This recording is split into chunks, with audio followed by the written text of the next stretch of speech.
Hello, I'm Annette Young and welcome to the 51%, a show about women reshaping our world. Coming up, in a country where rape has become an epidemic, how the pressure is on South African police to solve sexual assault cases. Also, we talk about the rise of so-called fake abortion clinics in the United States as reproductive rights continues to divide the nation. And we head out with the New York cab service that targets 51% of the population. Yes, of course, I'm talking about women. But we begin in South Africa, where it's estimated that a woman is raped in the country every 26 seconds. Survivors of rape say they feel let down by police in a nation where tens of thousands of women are sexually assaulted each year. The country's police force has also been widely accused of being slow in their investigations, with conviction rates at under 10%, as this report reveals.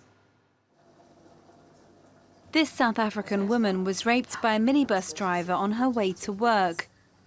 She managed to flag down passers-by and the perpetrator was caught.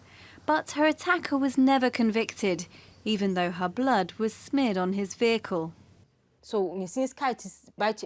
Most of the time, radio and television campaigns encourage us to come forward to report rape. But when we come forward, they make us feel guilty for the rape. Sometimes people are discouraged from reporting rape because the police assume the rapist is your boyfriend. Many South African rape victims feel let down by the police. 150 rape cases are reported every single day, but less than 10% of cases that go to trial end in a guilty verdict. There's a strong sense of hopelessness. There's this deep frustration, but even hopelessness that is experienced by the victims and their families, because it's almost as if they feel they're fighting the system. They're not only fighting the perpetrator. Feeling there's nowhere to turn, women are increasingly taking matters into their own hands. Self-defence classes for women are on the rise across the country. As for the police, they recognise that things need to change. We need to give confidence. We need to respond to the outcries of millions of our people that our police force does not respond adequately to this matter. In recent years, the South African government has opened 57 specialised sexual offences courts. But perhaps the greatest sign of progress was at a recent rally for women's rights where men were as numerous as women. To the States now, and after a 3-day trial between Kentucky's last open abortion clinic and the state governor's administration, the fate of that clinic still hangs in the balance. Attorneys from both sides have to now submit final written arguments to the judge before a verdict is handed down. Now, in the meantime, pro-choice activists are fighting against a proliferation of crisis pregnancy centres across the country. CPCs, as they're referred to, are clinics often run by pro-life Christian groups that try and talk women out of getting an abortion. Journalist Catherine Bennett from the France 24 Observer's Desk has been following the story and joins me now in the studio. Catherine, thanks for coming in. Tell me a little bit about these CPCs, how they operate and where they're actually located. So CPCs are these centres that take an anti-abortion stance, and the majority of them don't have medical licensing or even doctors on staff. However, they try to give the impression that they are medical centres. And the thing is, there are CPCs in every state. So if we look at 3 particular states in particular, for instance, in Kentucky, there are 74 CPCs, and as you said earlier, there's only one real abortion clinic left that is actually able to provide abortions. Then in Texas, there are 311 CPCs and only 16 abortion clinics. And bearing in mind that Texas is geographically larger than France. And then in Missouri, there are 114 CPCs and again, only one abortion clinic left. So how many of these are fake clinics as opposed to actual abortion clinics? Well, there are far more CPCs than there are real abortion clinics across the United States. And the most recent data for abortion clinics is from 2014. And that tells us that in that year, there were 788 real abortion clinics, whereas nowadays there are over 4,000 CPCs. That's an extraordinary figure. And pro-choice activists have found that these so-called CPCs give factually incorrect information to pregnant women who are looking for advice. That's right. So in my research, I was surprised by the lengths that these CPCs do go to dissuade women from having an abortion. So, for instance, the centres will look like a medical facility. The staff will wear white lab coats, even though they don't actually have medical licences. And one of the biggest lies that they do tell women is monetary. So if financial problems are one of the obstacles in you keeping the child, then these CPCs can tell you that the state will provide. The state will provide for your rent for the first year, or they'll pay for your education to keep you in university while you have the child. So who is actually bankrolling them? So with funding, it's being cut for real abortion clinics all over America, but it's actually going the other way for CPCs. So lots of states are actually funneling money out of poverty alleviation funds. So for instance, in Missouri, $6 million of the state budget is being siphoned off a fund that offers cash assistance to families in poverty, and that helps children to go to school and to eat.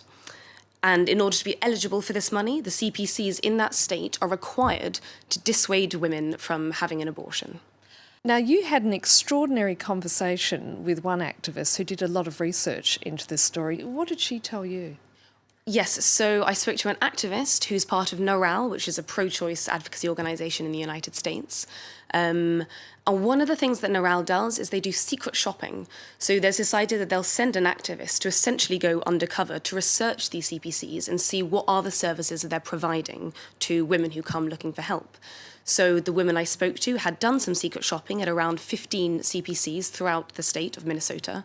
And some of the stories she tells are really shocking. So what she would do is she would have a little bottle of urine from a pregnant woman, so that when she did the pregnancy test, she would come up as pregnant, and then she would ask about her options. And some of the things that they would tell her, they would say to her variously that her boyfriend would definitely break up with her were she to have an abortion. There's an increased risk of breast cancer or a higher rate of suicide for women who have had an abortion, both of which are categorically untrue. They would also say things like she would have difficulty conceiving if she wanted to have a family later on after having had an abortion, which, again, isn't true. And more worryingly, they would lie about how far along she is. So, for instance, they would say that she had until the 9-month mark to make a decision, which, of course, if she acted on that information, she would be forced to carry the child to term.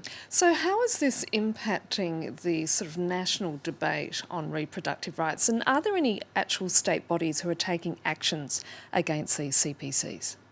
Well, obviously, it's a hugely controversial topic, and there's this real chasm between the two camps.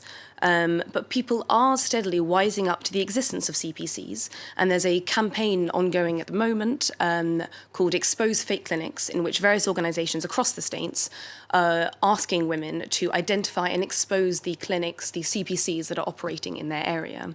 So hopefully at least more and more women will be aware of what to expect if they do go to one of these faith-based centres.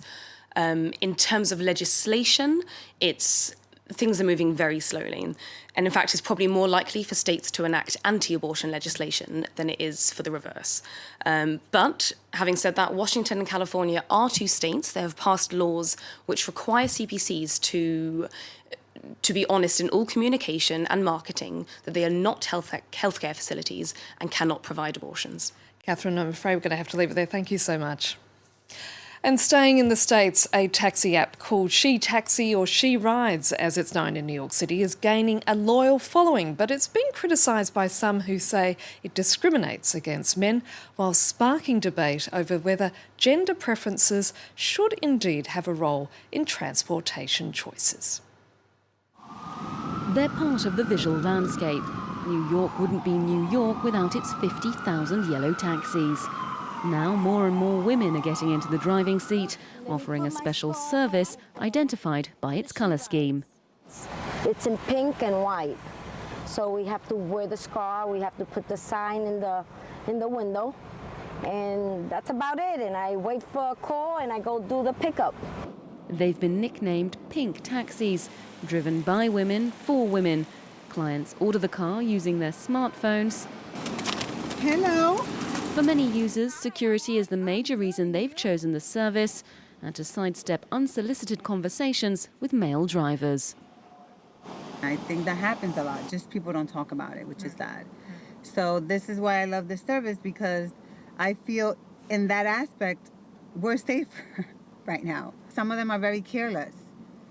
Female drivers, they care. Nancy also prefers female passengers. She says it's a safer and more pleasant ride. With the lady, I feel more comfortable talking. I talk about my personal business. They talk about their personal business. If they're running late, they could get undressed in the car, for their meetings. And we have this warmth about, we could talk about each, woman thing. But not everyone's in favour of this new service, citing unfair competition. I don't think it's not a good idea. It's like a woman and man and woman, they like to make divided. At the headquarters of She Taxi, the CEO tells us she's already employed 400 drivers and brushes off criticism about exclusively female cabs. If you consider an industry that's dominated, over 97% dominated by men, I think that's discrimination against women. You should have the choice like any other, with anything else you have a choice. In New York, certain religious communities have welcomed the service with open arms. For example, Orthodox Jewish women who opt for female drivers. Nighttime passengers also make up an important part of the Pink Taxi's clientele. Hi, how are you? Nancy's picking up yet another fare. The evening is her busiest time. There's incidents, there's slight crimes sometimes. You get mugged sometimes, so it's more safer for a woman to woman at night. For now, She Taxi's the only company offering a specifically female service, and despite debates surrounding its ethos, business seems to be booming.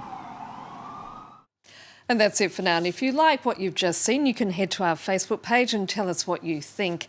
That's France24.51%, or do send us a tweet at _51%. Thanks for your feedback so far, and please do keep those comments and suggestions coming in. So until our next show, bye for now.